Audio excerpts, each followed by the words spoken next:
इस सत्र में पिछले सत्र में जो श्रीमती द्रौपदी मुर्मू का राष्ट्रपति पद पर प्रतिष्ठित होना, उसके बाद प्रधानमंत्री का इसे वाटरशेड, भारतीय का वाटरशेड क्षण बताने का अभिप्राय क्या है और भविष्य में भारतीय राजनीति, भारतीय आर्थिक नीति, आर्थिक विकास और भी बहुत सारे तथ्य जो है ना सामने आएंगे। तो जिसे हम कहते हैं कि दिशा सूचक के रूप में इसे लिया जाएगा और भविष्य की घटनाएं किस तरह से निर्धारित होगी, इस पर भी एक भविष्य का भी एक निरपेक्ष संभावना, भविष्य की संभावना का एक निरपेक्ष विश्लेषण किया जाना भी आवश्यक है। वर्तमान में क्या हो रहा है या क्या होगा, इसकी चर्चा हम पिछले सत्र में कर सकते हैं, मगर भविष्य में भारत की जो राजनीति है उसके साथ में जो है ना, इसका एक जो सामाजिक बदलाव कैसे होगा, और समाज में जब बदलाव आता है तो राजनीति उसके साथ ही चलती है। राजनीति समाज के बदलाव को उपेक्षित नहीं कर सकती। उसकी अर्थनीति राजनीति को प्रभावित करेगी, इसकी उपेक्षा भविष्य में भी नहीं की जा सकेगी। तो ये जो पॉइंटर है, इतनी बड़ी जनसंख्या का सक्रिय योजनाओं और सक्रिय रूप से उनको जब जोड़ा जाएगा तो इसके दूरगामी परिणाम होंगे। इस तथ्य से हम जो है अपने आप को जो है अलग नहीं देख सकते। मुख्य धारा में जोड़ने के बाद में एक नई जागृति इस विशाल जनसंख्या में आएगी और वो जब अपने हितों की रक्षा के लिए और आगे बढ़ना चाहेंगे, उनमें जागरूकता का जब ये सिलसिला है, जो ये आज की जनरेशन जो है वो अगली जनरेशन को जब बताएगी कि कैसे वो रहते थे, कैसे वो खाते थे, कैसे पीते थे और किन कठिनाइयों में उन्होंने अपना जीवन यापन किया है, तो स्वाभाविक रूप से एक तुलना जो है ना उनके वर्ग में चालू हो जाएगी कि पहले क्या थे, आज क्या है, और उनके किस अपराध की सजा ये दी गई कि समाज का दूसरा वर्ग तो आगे बढ़ गया, मगर ये वर्ग जो है इसको सिर्फ एक राजनीतिक वोट बैंक की तरह से हमारी पॉलिटिकल पार्टी ने हमारे साथ में अन्याय किया है। तो ये जो अन्याय किया गया है, ये भावना जो है ये भारतीय राजनीति को दोराहे पर लेके जाएगी।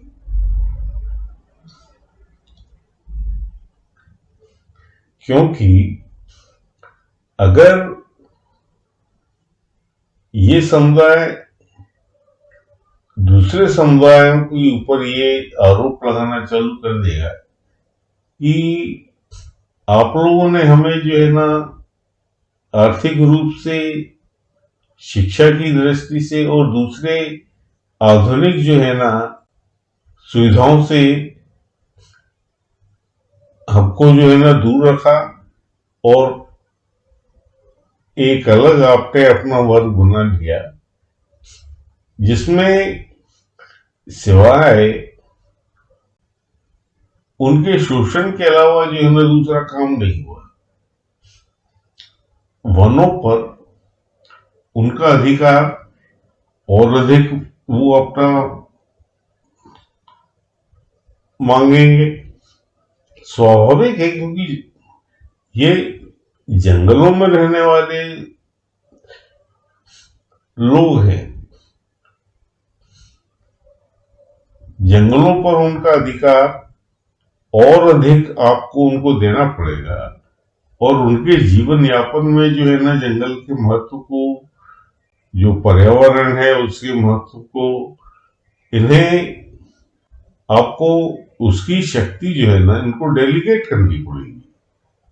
तभी इस वर्ग को जो है ना हम आगे बढ़ा पाएंगे। एक आदिवासी को आप सीधे बॉम्बे में या दिल्ली में किसी मैन्युफैक्चरिंग यूनिट में आप रोजगार नहीं दे सकते। आज की स्थिति में उनके पास में वो शैक्षणिक, वो तकनीकी और दूसरा ज्ञान उनके पास में है ही नहीं।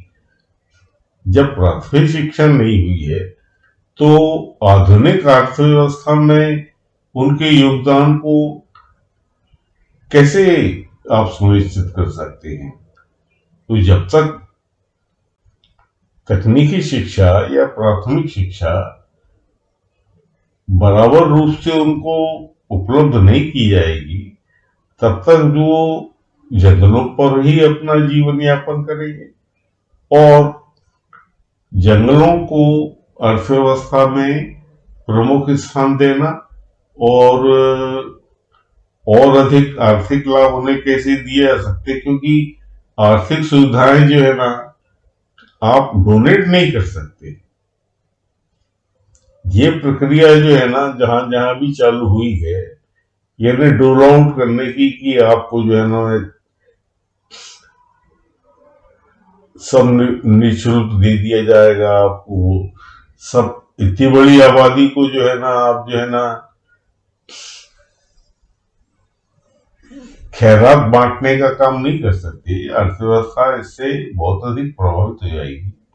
तो आर्थिक रूप से उनको सक्षम बनाकर ही जो है ना आप उनके भविष्य की विकास की योजनाओं को जो है ना आप उसको इम्प्लीमेंट कर सकते हैं।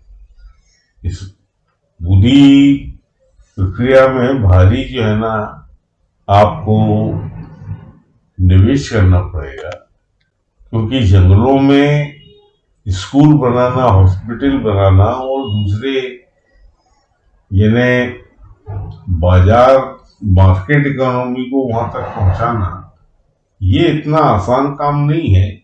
और हम जानते हैं कि जहां जहां,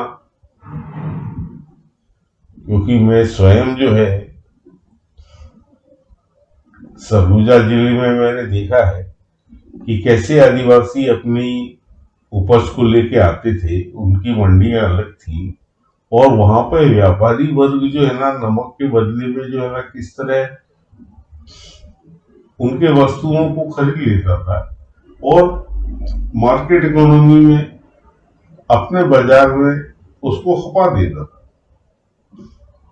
चाहे वो महुआ हो या कोई भी दूसरी जंगल की उपज हो जो ये आदिवासी लेके आते थे, उनका शोषण कैसे उस समय की बाजार व्यवस्था, जो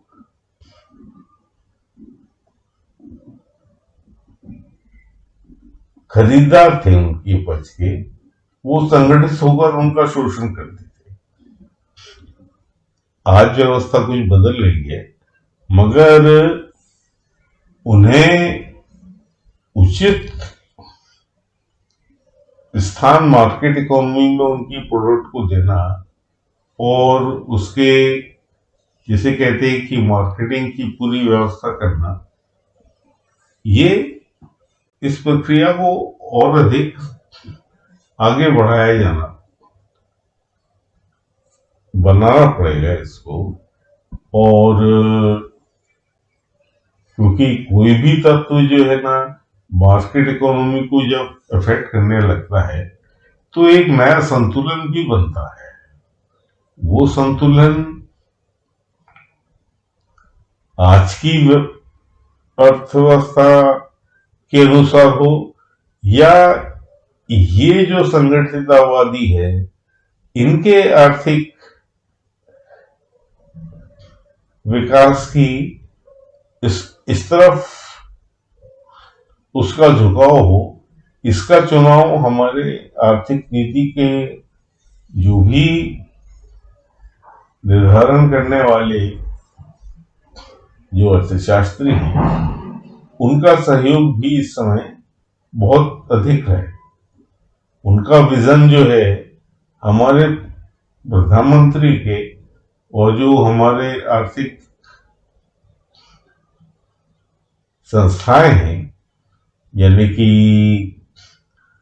जो हमारे बैंक हैं, हमारे जो दूसरे इंस्टीट्यूशन है इंक्लूडिंग आरबीआई, उसको भी अपनी आर्थिक निधि जो पॉलिसीज हैं उसमें इन सब बातों को कहीं ना कहीं उसका पोषण, उसका नरिशमेंट जो है ना ये आर्थिक विकास की नीतियों में हमें इसको स्थान देना पड़ेगा। कहने का तात्पर्य ये है कि अगर ये सब चीजें नहीं हुई और उनका पार्टिसिपेशन को एक पॉजिटिव तरीके से अगर उनका एसोसिएशन जो है सुनिश्चित नहीं किया गया तो ये इससे असंतोष जो फैलेगा, जो टकराव जो उनका फैलेगा वो हमारे आर्थिक विकास को गलत तरीके से भी प्रभावित कर सकता है। आज हमने देखा कि जब आर्थिक रूप से किसान संगठित हो जाते हैं तो किस तरह से एक राजनीतिक शक्ति बन जाते हैं, ये एक अलग चर्चा का विषय है। मगर ये इस तरह के संगठन हर तरफ बन रहे हैं और ये टकराव कोई सुखद भविष्य की ओर नहीं ले आ रहा है, क्योंकि हमारी आर्थिक नीति में हर किसी को ये बार्गेनिंग पावर नहीं दी जा सकती कि हमारे आर्थिक हित सर्वोपरि हैं और हमको दूसरे आर्थिक यानी कि किसानों को बाजार व्यवस्था में अपने हिसाब से जो है ना संतुलन स्थापित करने की अनुमति नहीं दी जा सकती। ये आर्थिक विकास का यानी मार्केट व्यवस्था में एक संतुलन बनाना पड़ता है। वो संतुलन को बनाने के लिए मार्केट व्यवस्था में धीरे धीरे विकास ही होता है। ऐसा नहीं कि अचानक आप जो है किसानों को सबसे ऊपर रख दें तो कल को जो है ना श्रमिक वर्ग कहाँ जाएगा, जो मध्यम वर्ग जो उससे शोषित होगा उसके हितों को या महंगाई पे जो है ना कंट्रोल कैसे किया जाएगा। तो ये एक कंबाइंड एफर्ट है। अगर इस कंबाइंड एफर्ट में जो है ना आदिवासियों को उचित स्थान नहीं दिया गया तो इनके भी संगठन बन जाएंगे। जैसे किसानों ने अपना संगठन बनाया है, वैसे इस वर्ग के भी संगठन बन जाएंगे, जो फिर वही दृश्य सामने रखेंगे जो आज किसान रख रहे हैं। एक समय में एक श्रम या ट्रेड यूनियन, लेबर यूनियन की शुरुआत हुई, और हमको मालूम है कि मुंबई में जो एक तरह का जो है ना हड़तालों का दौर चालू हुआ, और उसमें बड़े बड़े जो है ना आर्थिक राजनीतिक पार्टियां जो है, उन्होंने इसका दुरुपयोग करना चालू किया। कितना अधिक जो हमारा नुकसान हुआ था अर्थव्यवस्था को। तो हर चीज की एक सीमा होती है, हर चीज का, यानी कहने का तात्पर्य है कि आप लेबर के, एक मजदूर के हितों को एक लंबे समय तक आप उपेक्षित नहीं रख सकते। उत्पादन का जो प्रक्रिया है, जिसमें मैन भी है, मशीन भी है, मनी भी है, मार्केट भी है, यानी इन तत्वों के बीच में जो है ना मार्केटिंग के सिद्धांत जो छुपे हुए हैं, उसका कुछ भावार्थ भी है।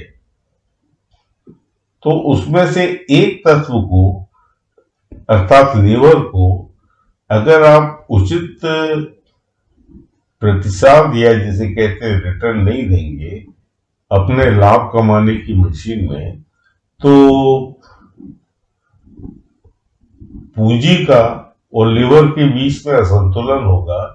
और अगर ये असंतुलन को नहीं समझा गया, इसको दूर नहीं किया गया, तो आप स्वाभाविक रूप से टकराव बढ़ेगा, और जो है ना आर्थिक विकास की प्रक्रिया जो है ना वो प्रभावित होगी। आज नहीं तो कल ये जो हो रहा है, ये आदिवासियों के साथ भी होना चालू हो जाएगा।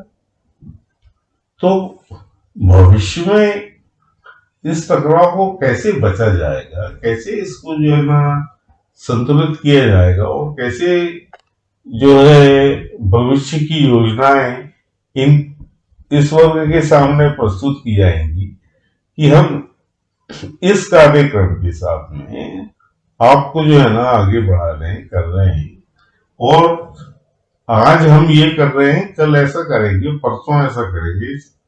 यानी एक लंबी दीर्घकालीन व्यवस्था हमको जो है ना अपनी अर्थव्यवस्था में ये बनानी पड़ी। ऐसा नहीं है कि आप जो है ना सिर्फ आज जो है कुछ सपने दिखा दो और कल आप कहो कि ये सपना नहीं, अब ये सपना देखिए, अब ये नहीं, अब ये देखिए। तो इस तरह से राजनीति को, आर्थिक नीति को हम आगे नहीं देख सकते। इसका विश्लेषण करना वो आज आवश्यक है। और भी इससे महत्वपूर्ण ये बात है कि जो आर्थिक विकास का मूल तत्व है कि जो शहरों में शिक्षा का स्तर है, उतना नहीं तो कुछ कम से कम उसके आसपास शिक्षा की व्यवस्था जो है ना, वहां के जो नौनिहाल हैं, जो बच्चे हैं, उन तक सुनिश्चित करना, ये तो हमारी सरकार का सबसे अधिक प्राथमिक लक्ष्य होना चाहिए। क्योंकि एक बार जो है एक शिक्षित वर्ग वहां पर तैयार हो गया आर्थिक व्यवस्था में अपना योगदान देने के लिए, तो ऐसा नहीं है वो जंगलों में बहुत जो है ना, कई बार जो है जंगलों का शोषण भी एक संतुलित तरीके से होना चाहिए। यानी जंगलों से आय का साधन जो है ना असंतुलित तरीके से नहीं किया जा सकता। इससे पर्यावरण को फायदा होने की जगह नुकसान भी हो सकता है। हम जानते हैं कि कई जगह जो है ना खेती, स्पेशली जो है ना नॉर्थ ईस्ट जिसे कहते हैं, वहां जंगल की भूमि को जलाकर उसके बाद में जंगल को की जो राख होती है उसको फर्टिलाइजर के रूप में यूज करके वहां पे जूम पद्धति से खेती होती है। ये पर्यावरण के लिए उचित तो नहीं है।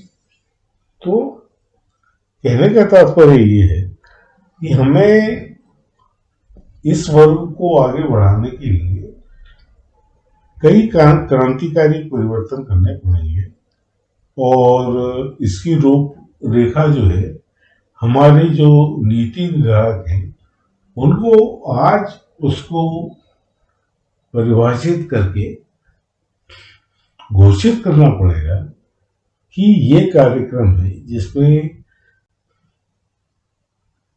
वर्तमान में और दीर्घकाल में बदलाव कैसे किए जाएंगे, क्या किए जाएंगे, इसका आवश्यकता का विश्लेषण मैंने आपके सामने रखा है।